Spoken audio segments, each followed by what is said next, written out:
births. More at uth.edu/manyfaces. Looks like they're about to clear this wreck. Hopefully 10 headed in on the Katy Freeway before 6. Been there for almost 3 hours now, cleaning up a fuel spill involved in that accident involving a couple 18-wheelers heavy from 99, that HOV with a toll lane will get you around that. North Sam eastbound Wilson Road tapping out a car fire. And it's going to be a chilly one, low 50s for the high. That's it, hovering around freezing tonight. And then in the 40s for the high for Saturday, and we're going to see pretty good freeze for Saturday night going into Sunday morning. We're going to be in the mid to upper 20s, but dry, so no ice. Looks like rain maybe Tuesday and Wednesday. 41 right now. KUHF Houston News 88.7. A service of the University of Houston, 9 o'clock.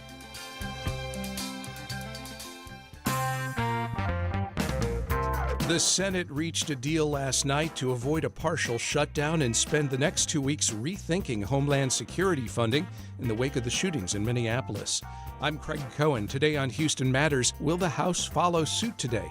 We'll ask Houston area Congresswoman Lizzie Fletcher. Houston Matters with Craig Cohen is a production of Houston Public Media with support from Baylor College of Medicine. We welcome your questions for the Congresswoman at 713-440-8870 or talk@houstonmatters.org. Also this hour, how are recent events surrounding immigration enforcement impacting young Houstonians who've been considering careers in law enforcement? We'll ask the current and former directors of Houston's Teen and Police Service Academy. Plus, this week's non-expert panel weighs in on intrigues in the news on the good, the bad, and the ugly. We'll start with the news update from NPR and News 88.7. Stay with us. Live from NPR News in Washington, I'm Kristen Wright.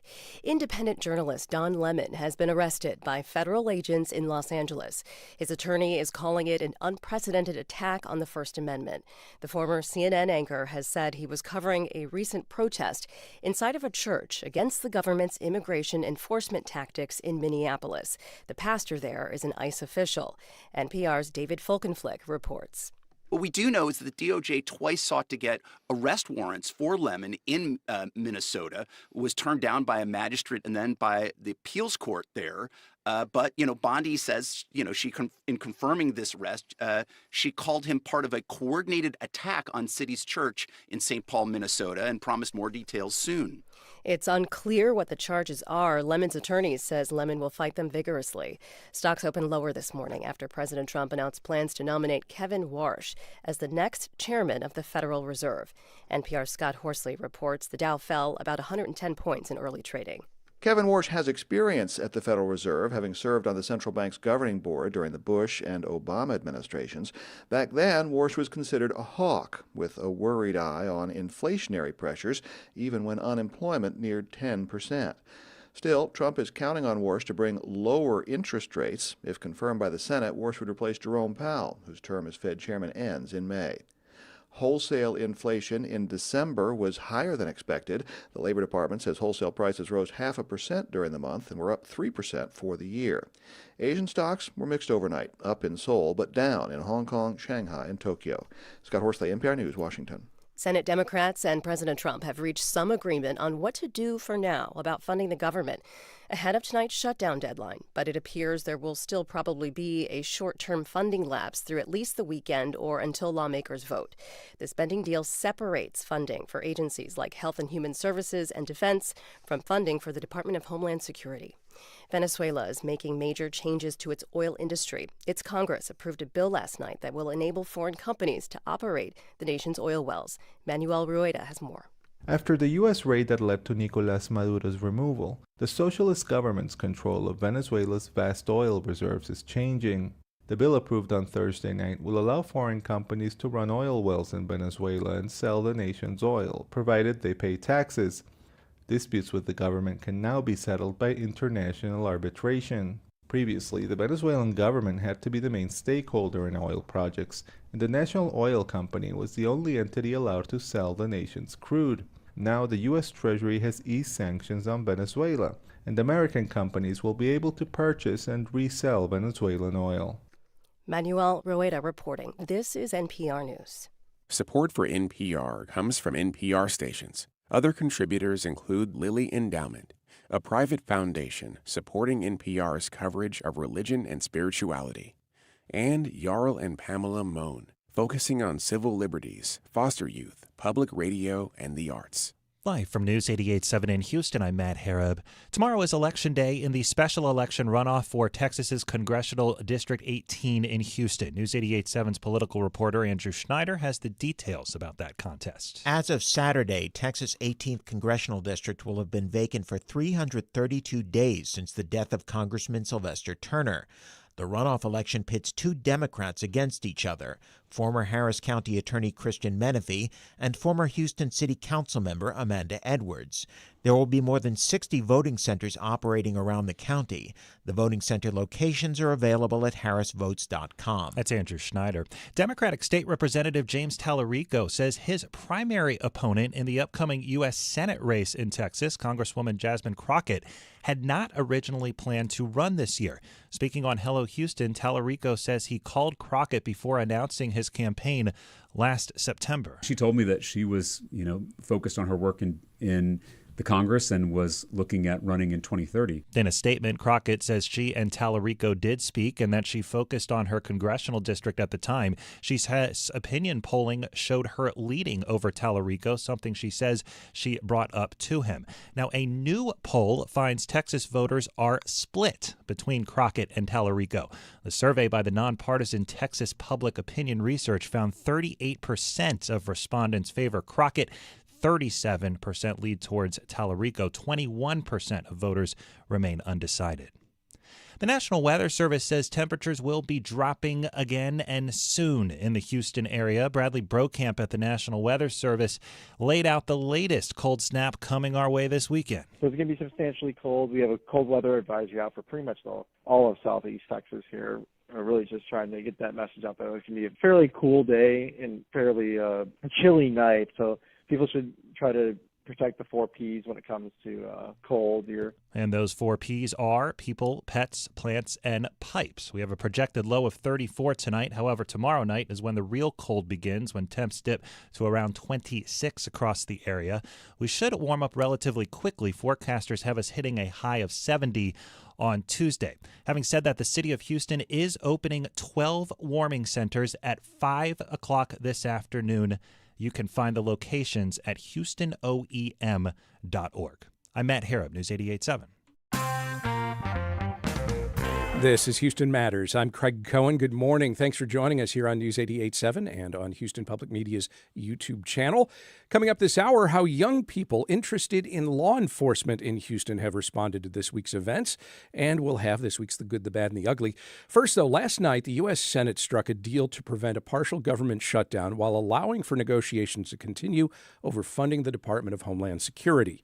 Congressional Democrats have been threatening to force the shutdown by refusing to approve money for DHS in response to its agency's handling of immigration enforcement, most notably, of course, last weekend's killing by federal agents of another U.S. citizen in Minneapolis.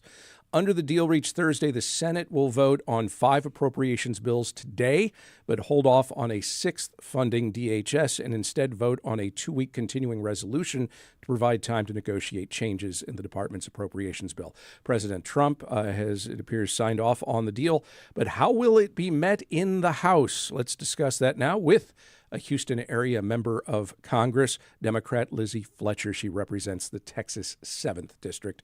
Congresswoman, welcome back to Houston Matters. Thanks, Craig. I'm glad to be with you. And as we discuss this and other issues affecting Houstonians, we welcome your questions and comments for the Congresswoman at 713-440-8870 or talk@houstonmatters.org. You can also post on our video feed chat at Houston Public Media's YouTube channel. First, do you support this deal reached in the Senate? Well, Craig, I think that this deal in the Senate is an important step in ensuring accountability while continuing some government operations. But I will tell you, I voted against these bills in the House, not just the DHS funding bill, but all the other funding bills that we've considered this year, because I am deeply concerned about what is happening in our country right now, and we have seen it playing out in front of our eyes, the lawlessness with which this administration is proceeding in every facet of our lives. And I think it's really important for Congress to assert itself, and it has the power of the purse, Congress decides spending. And what we've seen in the last year since President Trump took office is that this administration is ignoring all of the directives from Congress that it doesn't agree with and looking for Congress to rubber stamp the things that it does. And so I did not think that there were enough protections in the appropriations bills as written to go forward and support them because they're doing all kinds of things. We know in Houston, we've experienced it. Last year, this administration came in. They cut funding for the National Institutes of Health. They cut funding for National Public Radio and the Corporation for Public Broadcasting that's now dissolved. They cut all kinds of programs for our mental health, things that people are worried about, right? The Department of HHS has been decimated. We see these insane decisions from the new vaccine panel, firing all the qualified people, and on and on. In every department, in every division, you're seeing utter incompetence and contempt for Congress, really. So I voted against all of them because I don't think there are enough protections from this administration, which is acting with impunity. And I think that that's what all Americans are seeing in Minnesota, certainly this weekend with the execution of Alex Preddy by the United States government, a man who was out exercising his constitutional rights that we all cherish. Americans are seeing it. And Craig, I'm concerned that those kinds of abuses, and that being the most extreme, right, killing American citizens in the streets, exercising their constitutional rights, but the lawlessness is pervasive in this government.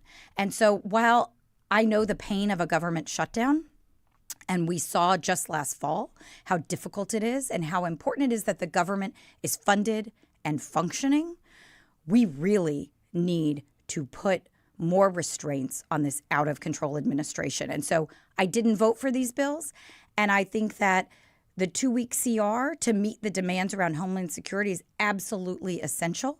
But Congress has to do more, and this Republican-led Congress is failing the American people.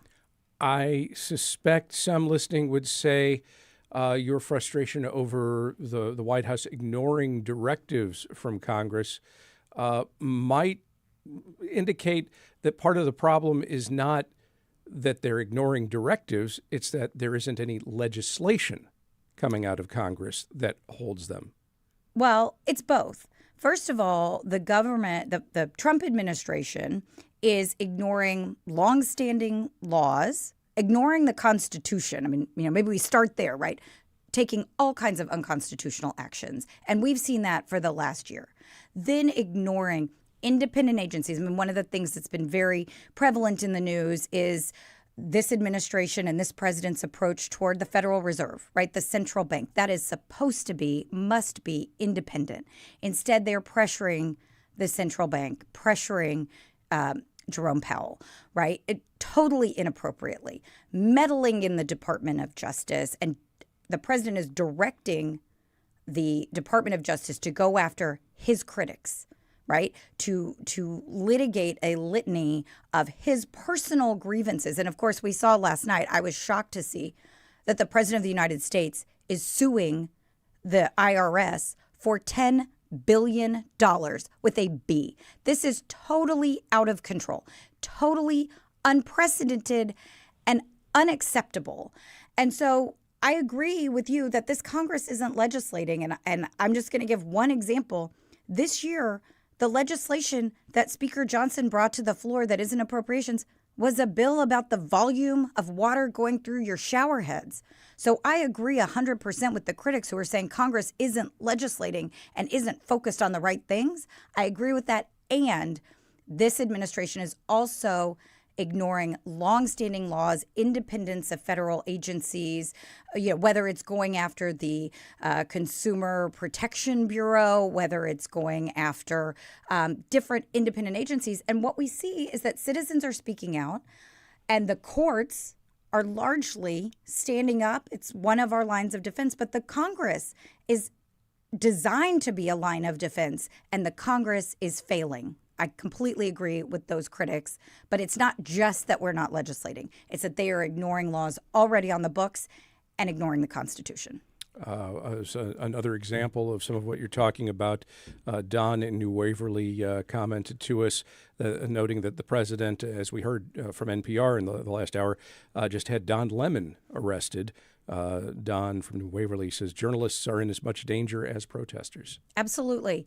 And it's terrifying. And I asked this morning, as soon as I saw that news, what is the purported reason? I mean, I don't believe it, but what are they even saying? And as far as I understand, there's some commentary about covering the protests at a church in Minneapolis last week. As I understand, they've also arrested another journalist, I believe from Atlanta, who was also covering that protest.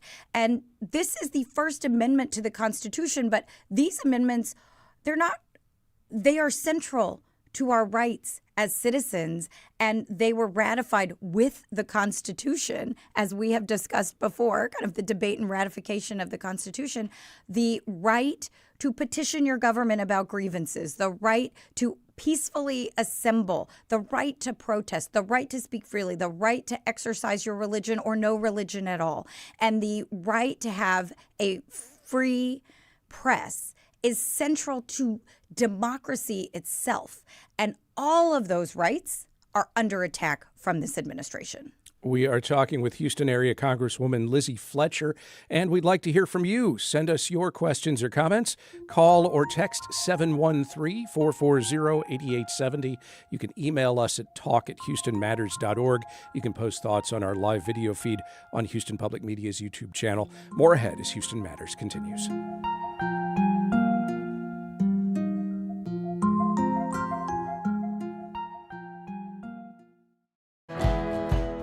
For working parents.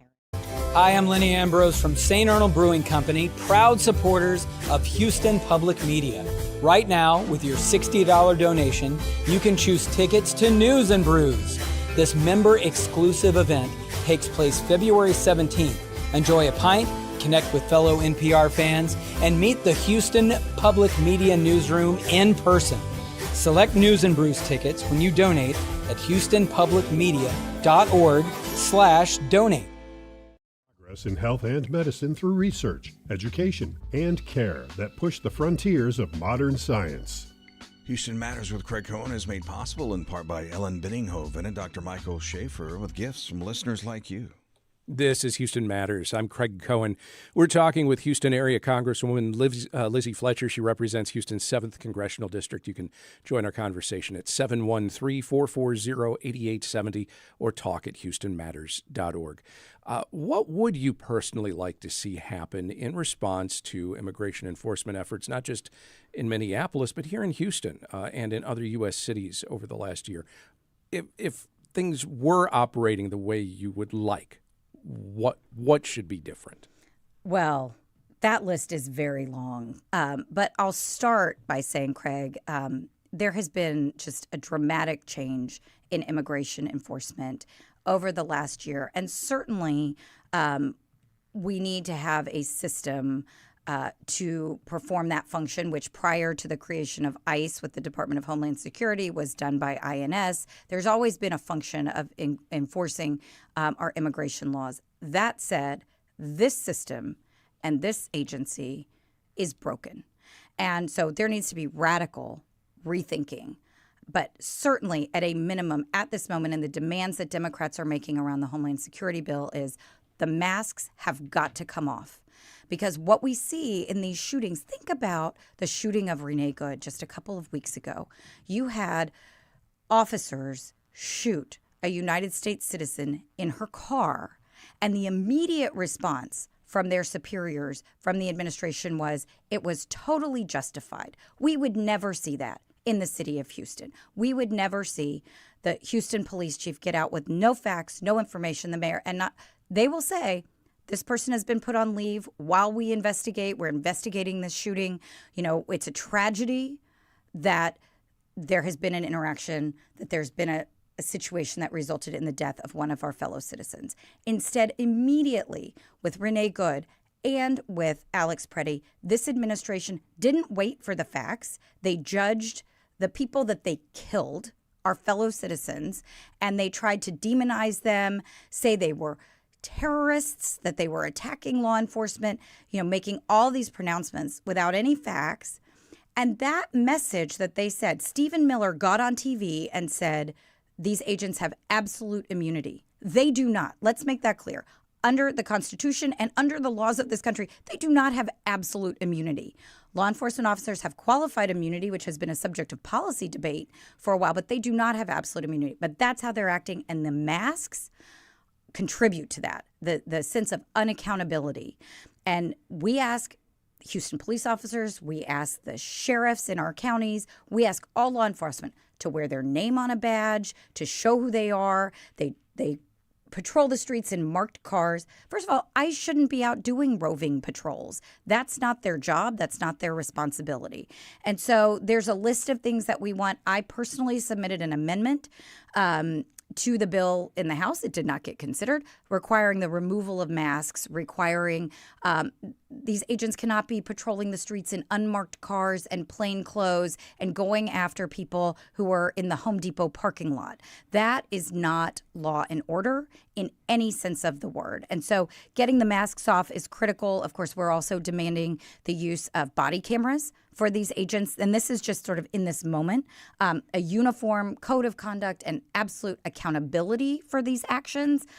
Also, the abuse of the warrants. What we've seen, and many of us have seen video of officers, ICE officers, going to people's doors and telling them, A, ramming down their doors, or B, saying they have a warrant, but they don't have to show it to people. And every person in this country, like a warrant under the Fourth Amendment to the Constitution, you must have a warrant and it must be specific to enter someone's home. And I think we should abused. also clarify that when they say they have a warrant, they aren't necessarily talking about a warrant from a judge. They are not. They're using these administrative warrants within their own agency, and they've been doing that for a while. But that is being completely abused. I saw a video the other day where they wound up knocking on the door of an assistant U.S. attorney who knew the Constitution backwards and forwards.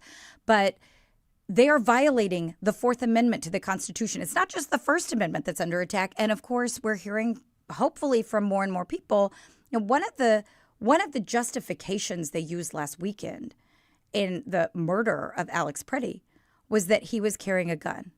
There are a lot of people that we've all been hearing about for a long time defending the Second Amendment constitutional right to carry. And that's a source of public policy debate as well about, are there any limits? What can we do to keep our communities safe from gun violence? But for this administration to come out and say, because a licensed concealed firearm permit holder who had a gun holstered and was not brandishing it, using it, holding it in any way, that was a reason to kill him. And you had this assistant U.S. attorney go on TV and say, well, if you're going to bring a gun to a protest, you should expect to be shot, basically. That is not the law in the United States. And we have been fighting about that. There should be no one who's confused about the debate around that. And so you finally saw this weekend the NRA putting out some response. The libertarians put out a pretty compelling statement about what was happening and what is happening. But our rights as Americans are being trampled, and they will continue to be trampled until we are protesting with every tool we have. And that means using our voices. For me, it's also using my vote in Congress. And I've started voting against the things, to your point earlier, about Congress isn't doing stuff that matters. I agree. And I'm using my vote there to vote no on not addressing the things that matter to Americans in this moment. But we are not seeing this administration back down in light of these protests. We are seeing the administration turn up the volume. And a few minor moves this week, to send Tom Homan, to remove Gregory Bovino, that is insufficient. And frankly, at this point, it looks like it's window dressing.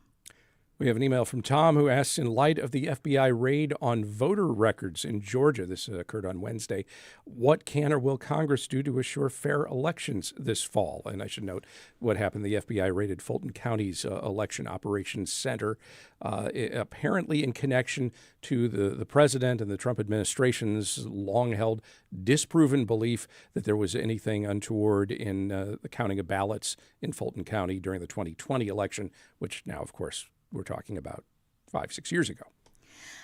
Yeah, so it's a great question, and it's a hugely important issue that shouldn't be lost in this conversation, because in addition to the raid, the FBI raid in Fulton County, where, of course, as you mentioned, that's where the president called and said, hey, I just need you to find me, whatever the number was, 11,000 votes so I can win this election, right? Like, this is the place where he was indicted for that.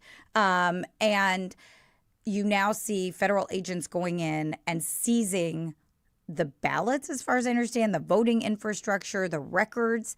We also know, if people didn't see it last weekend, after the shooting of Alex Preddy on Saturday, the Attorney General of the United States, Pam Bondi, sent a letter to the governor saying, if you want ICE out of Minnesota, just give us your voter rolls. So we should all connect the dots between what is happening. Now, the question is, what's Congress going to do about it? And I'm sorry to say, I wish Congress would do more.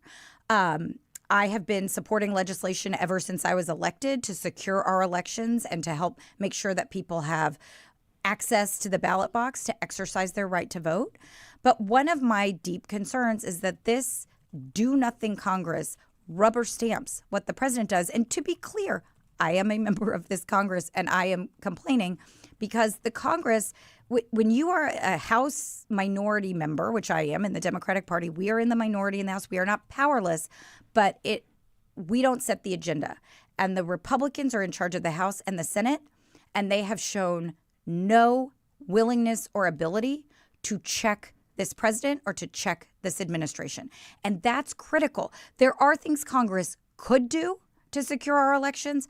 I don't know that there are things that this Congress will do, but I think every American needs to demand it of their representatives, Republican and Democrat alike. We all need to be able to trust that when we go to the ballot box to cast our vote, that we're able to do so freely, that our vote will be counted. There's a lot of concern, for example, that this administration is going to post ICE agents at the polling places and do other things to intimidate voters. But here, what you're looking at in taking the ballots and in getting the voter rolls, which they have already gotten from the state of Texas. Governor Abbott gave them to the DOJ willingly and without objection. They have this information. And what they could do with it, I don't know the extent of it, but it's not good. And it's not how it's supposed to be. Whether this Congress is going to check that, I will certainly fight and do everything I can, as I believe will my colleagues in the House Democratic Caucus. But every person needs to use the tools of democracy, and voting is one of them. But it's only one of them. We have to use our voices. So whether that's calling into Houston Matters, letters to the editor, op-eds to the Chronicle and other newspapers, and talking to your neighbors, because there's so much coming at us every day. Not everybody's even seeing some of the things that you're seeing in the news. And so I know it's hard sometimes and people feel very polarized, but on something as fundamental as voting and letting your vote count, whoever you want to vote for, we should all protect that right. All right. In light of that, let's take some calls. Robert's in Montgomery County. Robert, what's your question or comment for the Congresswoman? Good morning, Congresswoman Fletcher. I to kind of carry over what you were talking about, how the Democrats are the minority in Congress, I'd like to say that we understand that there's very limited number of things that the Democrat caucus can do. But I can tell you, as someone who is chronically online on multiple platforms, there is an enormous number of liberals and progressives who are unbelievably angry at the Democrats for not doing anything. Yeah, I was telling the screener that it appears to us as caucus leader Jeffries is doing nothing but sending strongly worded letters. It is infuriating that we witnessed essentially the execution of an American citizen in Mr. Preddy. And to do nothing, we don't understand.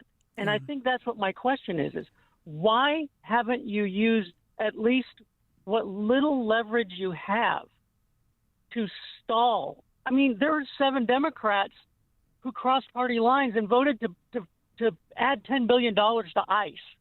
Yeah. Henry Cuellar Representative Vincente, I can't recall his name right now. I'm so furious. The representative from Minnesota adds $10 billion to ICE. Why is this happening? All right. I apologize for interrupting you there, Robert. Appreciate the call, but we'll give the Congresswoman a chance to respond. And I want to make sure we also get to at least one more phone call. Sure. And look, Robert, I totally hear you and I agree with you. And so I do think I share the frustration that you have, just candidly. And I'm trying to do what I can. And that's why a couple of weeks ago I announced that I was going to do some of the things you identified of using what I do have, which is my vote, to vote against some of these maybe good in intention kind of pieces of legislation that come through that we typically pass largely by agreement. And I just said, I can't vote for this because it's sending the message that things are working normally up here and they're not, and it's not okay. And so I'm using my vote to do that. I think more people may begin to do that to slow some things down. There are some other tools, and I can assure you that many of us are having conversations about some of those tools to try to slow things down. I hear you. I voted against the DHS funding bill. I also voted against all the other bills for the reasons that you're saying, that we can't allow this to go unanswered and we can't continue kind of in this vein without raising the alarm. And so I don't want it to be just an excuse, well, we can't do much. We have to do every single thing we possibly can. And what I hear from our Democratic leaders is, look, let's try to advance some good things. And so, we had this big, in D.C., it felt like such a huge coup to get this vote on the healthcare subsidies, right? Like that was such a big deal. So there's been some little successes but they nothing feels like enough in this big picture. And that's why voting does matter. But I am concerned, and I'll tell you this, even if Democrats become in charge of the House in the midterms, this administration is ignoring Congress unless it enables what it wants to do. And so we need to get more creative. We need to think more. I've already called to rescind the $75 billion that the Republican Congress gave to ICE last summer, and not a single Democrat voted for that. And, we have to think outside the box. As one of my law partners used to accuse me sometimes of coloring inside the lines too much. We need to think creatively, and we need input, and we need to hear from people like you, Robert, of the things that you think we can do or should be trying to do. I know that in my conversations with fellow members of my caucus, there's a lot of conversation about what else can we do in this moment to express in a way that's going to have an impact, and just to express more than posting statements and sending strongly worded letters, like you said. And I'm on so many letters, but I agree with you. It doesn't feel like enough when faced with the enormity of what's happening all around us. And so I will pledge to you that I will do everything I can think of to turn this into action that can actually help slow things down. But we are in a moment where I think even if we slow things down in the Congress, the administration is proceeding without us. So I just urge everyone to do everything they can as citizens and think about our country and our Constitution and our citizenship, and for all of us to come together. But I'm not going to stop fighting in Congress. I'm not going to stop working in Congress. And I'm not going to just take we can't do it for an answer. So even though I did talk about that earlier, I don't want you to think that I or many of my colleagues are stopping there, because we can't. Let's go next to James in the Woodlands. James, what's your question or comment? Okay. I'm a veteran of the U.S. Army, honorably discharged quite some time ago, and I joined in part to defend the Constitution. Now, our founding fathers put the First Amendment right, so it must be very important if it's number one, freedom of speech. So my question is, what good is the Constitution if it's not respected, if it's not followed? I thought the Constitution was supreme and it would protect our rights. All right. Thanks for the call and for the question. Well, James, you're right. And the Constitution does protect our rights. And it is up to all of us to protect the Constitution, because the Constitution is under attack. There is no doubt that what we have seen over the last year, whether it is, as I've been talking about this morning, kind of the separation of powers, right? Congress is supposed to make the laws. Congress is supposed to direct the executive. And the job of the administration, the job of the executive, the Article 2 branch of government, the president, is to make sure that the laws are faithfully executed. You know, when you read the Constitution, Article 1 that establishes the Congress gives Congress the vast majority of the responsibility. Now, to Craig's point earlier, Congress is slow, perhaps by design, but the executive branch, this particular executive branch is out of control. But for years, Congress has been ceding its authority to the executive. And then the third branch of government, the courts, are there to step in, right? And to protect the Constitution, to protect citizens. And so this Congress, as I've been saying, has to reassert its authority. I'm on different legislation to take back, the president's doing all these crazy tariffs and trade wars. That's supposed to be the province of Congress, not the president. So trying to undo some of that stuff, right? The power to declare war belongs to the Congress because we are the closest to the people, right? We understand what it means to go home and look people in the eye and say, your sons and daughters and neighbors have to go to war to fight for something. And instead, what we're seeing are these changes that this administration is instituting in the military. And we see the threats to our NATO ally, Greenland. I mean, I haven't even talked about any of the foreign policy stuff this morning because, of course, we're so rightly focused on what is happening inside our borders. But outside our borders, this administration is destroying the NATO alliance that for 75 years has protected us and people around the world. And these threats to acquire Greenland and, of course, this invasion in Venezuela, even though we all agree that Maduro was a dictator who was hurting his people and who was involved in narco trafficking. Like, there was no consultation with Congress about whether to go in. In fact, they didn't even tell the Democrats in Congress that are supposed to know. They are keeping things from us. And so you are right. The Constitution is the supreme law of the land. And I am telling you from my incredible privilege of representing this community in Washington, D.C., that our Constitution is under attack from this administration. And our job as citizens is to follow your example when you volunteered in the armed forces to make sure that we are fighting for our Constitution. I swore an oath when I was elected and have sworn it every 2 years to protect and defend the Constitution of the United States from all enemies, foreign and domestic. That is our job, is to protect our Constitution and our fellow citizens.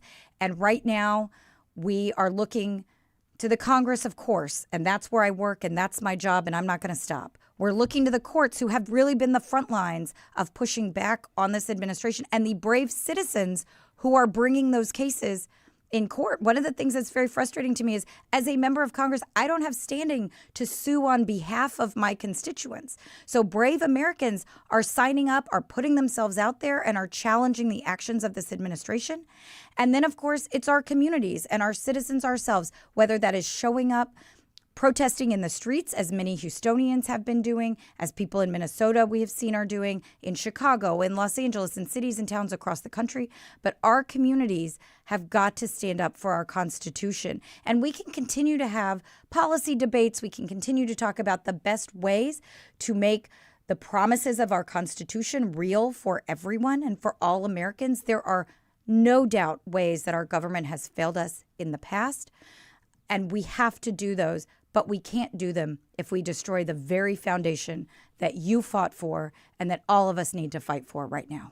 If folks have additional questions or comments, can we pass those along to you off air and see if we can get a response for you from the Congresswoman? You can send those to talk@houstonmatters.org. Congresswoman Lizzie Fletcher represents the Texas 7th in the Houston area. Congresswoman, as always, thank you. Thank you, Craig. Always good to be with you. And just ahead, the impact of recent events on younger Houstonians contemplating careers in law enforcement. We talk with the current and past directors of Houston's Teen and Police Service Academy, or TAPS Academy, as Houston Matters continues.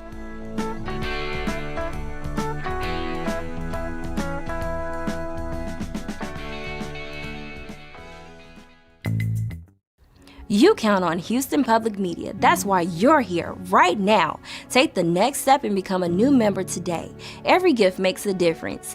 And with a gift of $5 a month or more, you'll receive PBS Passport, a member benefit that lets you stream more of the shows you love anytime. It only takes a minute to make a big difference. Join as a new member today at houstonpublicmedia.org/donate or call 800-364-8300. From St. Arnold Brewing Company, proud supporters of Houston Public Media. On February 17th, our beer hall will host News and Brews, a member-only event. With a $60 donation to Houston Public Media, you can select a ticket as your thank you gift. Enjoy a pint, light bites, and hear from your local Houston newsroom. Get your tickets at houstonpublicmedia.org/donate. This is Houston Matters. I'm Craig Cohen. All this week, Americans have been grappling with what to take away from federal agents fatally shooting Alex Preddy and Renee Good before him in Minneapolis and other flashpoints connected to the Trump administration's immigration crackdown. Older folks among us have seen this clash of law enforcement and the public play out before, from the civil rights era and anti-war protests in the 60s, the LA riots in the 90s, high-profile officer-involved deaths of black Americans in more recent years, including George Floyd in 2020.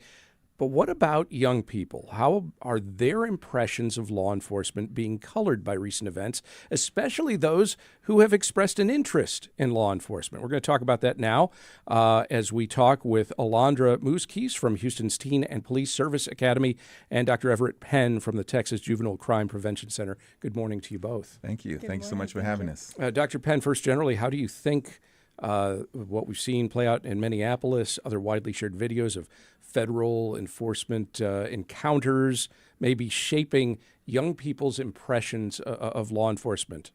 Well, growing up is already tough. There's a lot of stress with growing up in the United States, wherever it may be. And then you just add to that the questions of, is there going to be a federal officer or some sort of police officer who may get me for something else? So when you add all those stress factors together, we have to be very, very concerned as the youth are growing up. Then we have to think about, all right, we need to have our next generation of police officers, our next generation of criminal justice persons. So is this deterring them because of not understanding the social distance that's existing between police officers and the community? Yeah, Alondra is interim director of the TAPS Academy. You're dealing directly with students right now who want to bridge that gap between their generation and law enforcement, many of whom may be pursuing interest in law enforcement as a career. What are you hearing from them this week? A lot. Students are confusing and maybe building a blurred line between the two, not understanding what everybody's role is in the current situation. With different law enforcement agencies, they're seeing, okay, who's who can do this and who can do that. So it's important for us to educate them and let them know that they need to understand it first and foremost. So understanding what police officers' role is in Houston and in our society and what ICE is doing and what other agencies, and a lot of our students don't know that. And so they think that everybody can just do anything. Yeah, I'm curious if they make the distinction even between ICE and its behavior and its role and what we're seeing, or same thing with CBP, versus local and state police, versus other federal law enforcement? Or do they paint it all with one brush? Yeah, right now they're painting it with one brush because it's hard for them to understand and differentiate between what they're seeing on the news, on social media, than from what we're trying to bridge the gap and tell them police officers, whether it be HPD, constables, sheriffs, even state troopers, everybody has a different role, but to them it's, well, everybody's kind of in the same realm.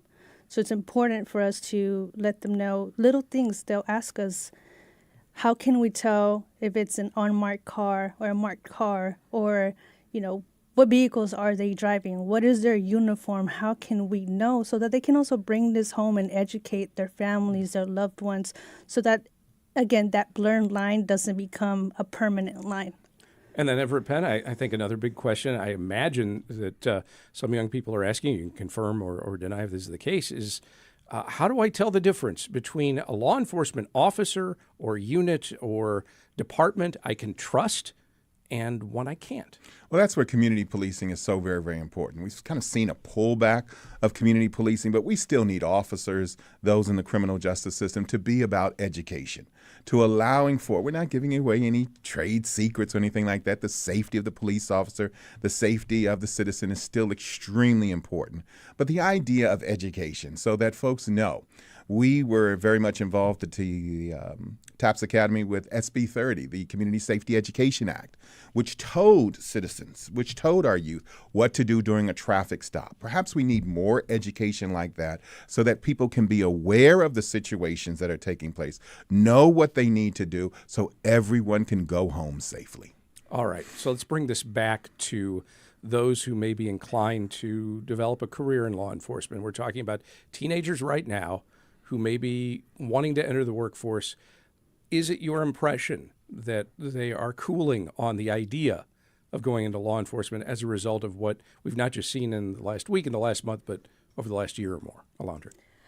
They're still interested. That interest is still there, but the education part of them knowing, do I have to take part on this? You know, when I choose to become a law enforcement officer, how do I know to choose the right role? Because, of course, we know that law enforcement has so many different departments, so many different agencies with, different goals and different things that they are in charge of. So it's important to them to know, okay, if I choose a career as a police officer, what is my role? What do I have to do? And so our TAPS Academy officers,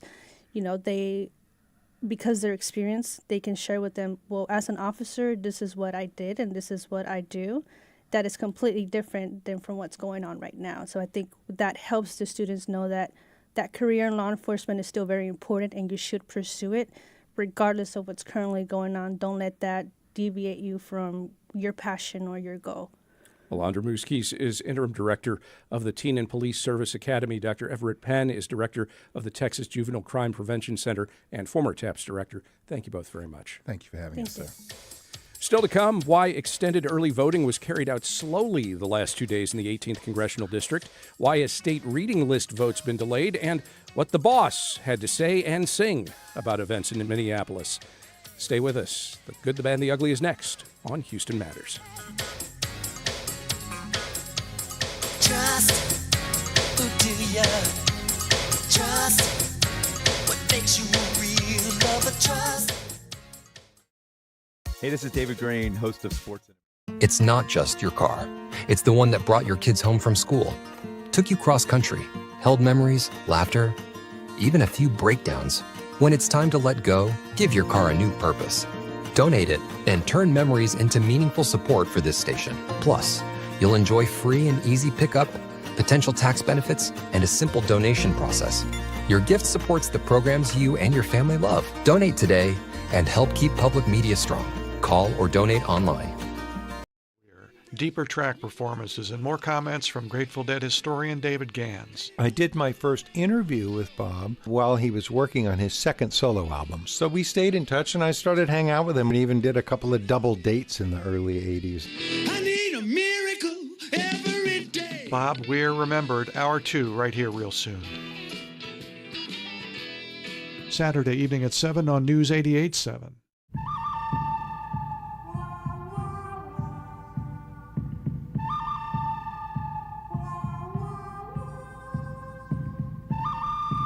A lot can happen in a week, some of it good, some of it bad, some of it downright ugly. When faced with intriguing developments in the week's news, we turn to a rotating panel of non-experts to parse the good, the bad, and the ugly of it all. On today's panel, Raul Ramos, Associate Professor of History at the University of Houston, Mustafa Tameez, Media and Public Affairs Consultant and the CEO of Outreach Strategists, and Frank Billingsley, co-host of Houston Public Media's own Hello Houston, heard weekdays from 11 to 1 here on News 88.7. Raul, Mustafa, Frank, welcome to Houston Matters. Good morning. Good morning, Craig. Good morning. Panel, you'll recall a court order extended early voting in the Texas 18th Congressional District special election runoff after polling locations were closed due to wintry weather Sunday and Monday. Voting was instead extended to Wednesday and Thursday, but wait times to vote were longer because, as our Natalie Weber reported this week, voters Wednesday and Thursday had to cast provisional ballots. That's a process that involves extra steps. Under federal law, any votes cast during extended early voting hours must be provisional. They also have to be reviewed by the county's early voting ballot board. Those who decided to wait to vote on Election Day itself Saturday won't have to deal with any of the extra steps or find their votes subject to that review. But some 18th District voters who have waited nearly a year to elect a new member of Congress had to wait just a little longer Wednesday and Thursday. Is this good, bad, or ugly, Raul? Well, it's good that we have an opportunity to vote, but like everything else in this state, they just have to make voting even harder. I mean, I actually went on Wednesday because I thought I had a second chance here, and I walked up to the door, and they said, there was a line first of all, and they said, it's because you have to fill out this form, and between the fear that my vote might not get counted, again, provisional ballots have to be reviewed a second time. I don't need an extra review. I want to hear right away. On top of that, Saturday's a day off, so I think voting should always be on a day off. So we may see a lot of folks voting Saturday That's in right. the 18th District. Mustafa, good, bad, or ugly? It's good. Look, I mean, instead of freezing the voters out, we found a way to bring them in the warmth of democracy, right? And there's a lot of legal issues that come into it. So using provisional ballots in this kind of an environment is probably a smart thing to do, rather than put those ballots at risk legally down the road. So I think it's good. I think people got an opportunity to vote. Voting got extended. All those things I think are a good day. All right, good, bad, or ugly. Frank Billingsley. Yeah, I'm with Mustafa. I think it was good. It took about 30 to 40 minutes extra if you had to fill out all the forms, and you even had to go before a judge. So, but can you imagine if this had not been done properly, and then somebody comes along and says, wait, all those votes that you did, they don't count now. So they had to do it. They did it. People put up with it, or they're going back on Saturday. Panel, on Wednesday night, the Texas State Board of Education decided to delay a vote on a proposed public school reading list until April after hours of discussion over a religious focus in the choices and public concerns raised about a lack of diversity. The list comes from the Texas Education Agency, which under state law is required to create it, and schools will have to teach from it starting in the 2030-31 school year. The agency came up with nearly 300 books, even though the law requires just one for each grade. As the Texas Tribune's Jaden Edison reported this week, some of the choices seem obvious. Dr. Seuss's The Cat in the Hat, S.E. Hinton's The Outsiders, they're among traditional favorites. Some on the list, though, are overtly Christian in nature, like The Parable of the Prodigal Son and The Road to Damascus. Opponents note, while those and other materials promote Christianity, there's little sign of any other religions represented. And while noted black authors, poets, and thinkers like Frederick Douglass and Langston Hughes have made the cut, some speakers Wednesday suggested the list lacked racial, ethnic, or gender diversity. The State Board of Education punts for now on a controversial and very long reading list for students from the TEA.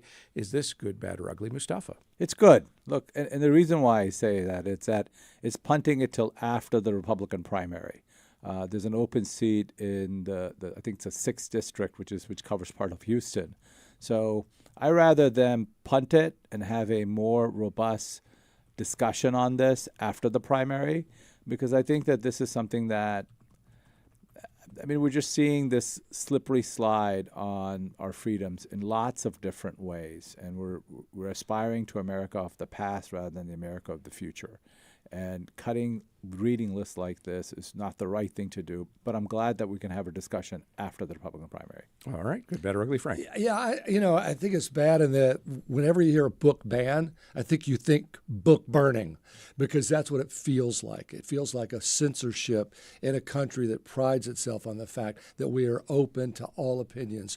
And if you don't want your child reading a particular book, then don't let them read that particular book. But that doesn't mean my child shouldn't have the opportunity. All right, good, bad, or ugly, Raul? Well, I agree in the sense that this is about limiting what students can read. But I do feel it's a little bit of missing the forest for the trees here, because we have districts that won't even let students read entire books. Reading is seen as something mechanical versus versus exploration, versus conversation, versus questioning, and if we can teach those books and think of them in that way, then I think the goal here is not just to read the books, but to create future authors. It is, like Mustafa says, it is about the future. And if we continue to just replicate the past, we won't bring everyone along with us. Finally, panel, opponents of the Trump administration's illegal immigration enforcement policies, and in particular the killings by federal officers of U.S. citizens in Minnesota, heard a new voice join their cause. Well, Actually, it's an old voice, a raw, raspy, hard rockin' voice you may recognize, one Bruce Springsteen.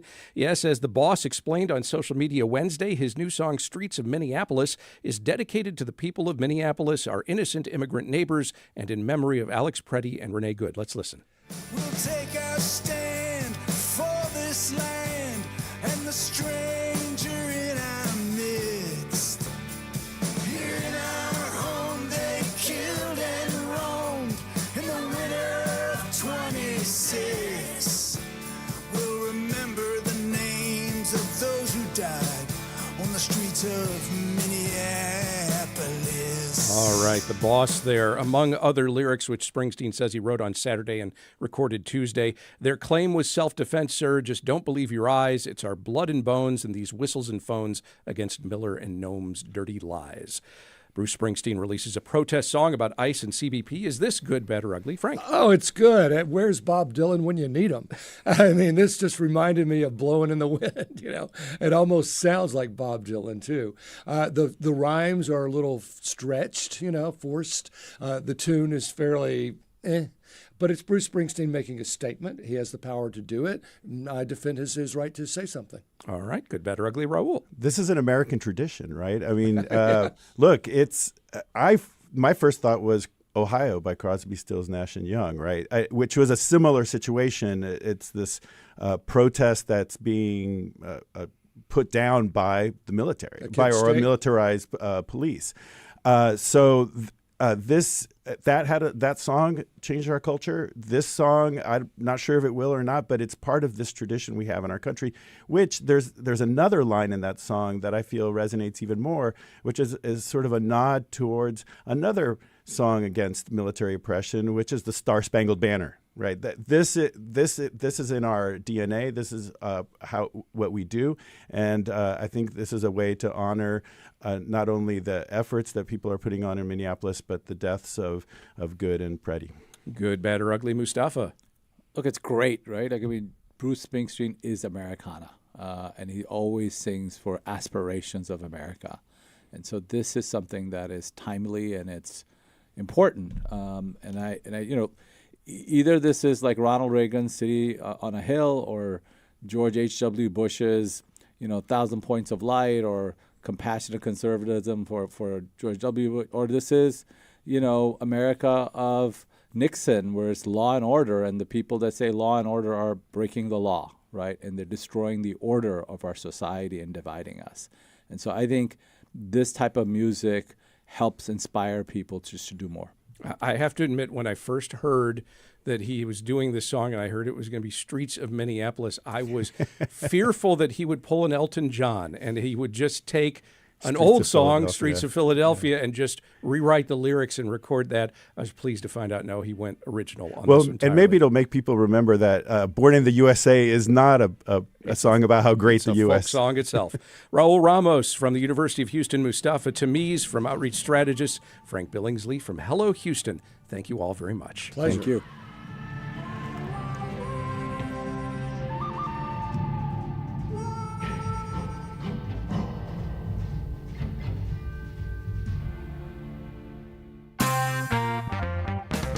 And that will do it for today's show. The Houston Matters team includes Michael Haggerty, Joshua Zinn, Brenda Valdivia, Mincho Jacob, and Laura Walker. Jared Carroll's our technical director.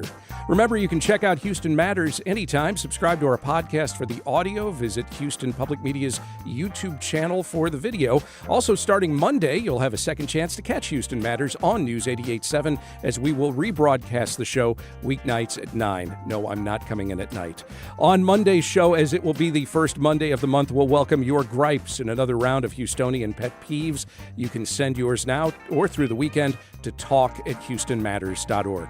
Plus, we'll preview the upcoming Super Bowl and discuss the Texans' offseason needs with Houston Chronicle Texans and NFL beat writer Jonathan Alexander.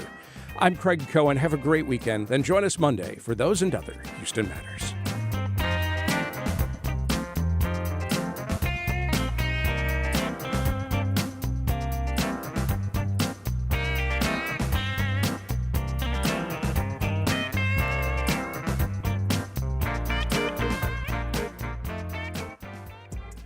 Support for Houston Public Media comes from Baylor College of Medicine. With 125 years of innovation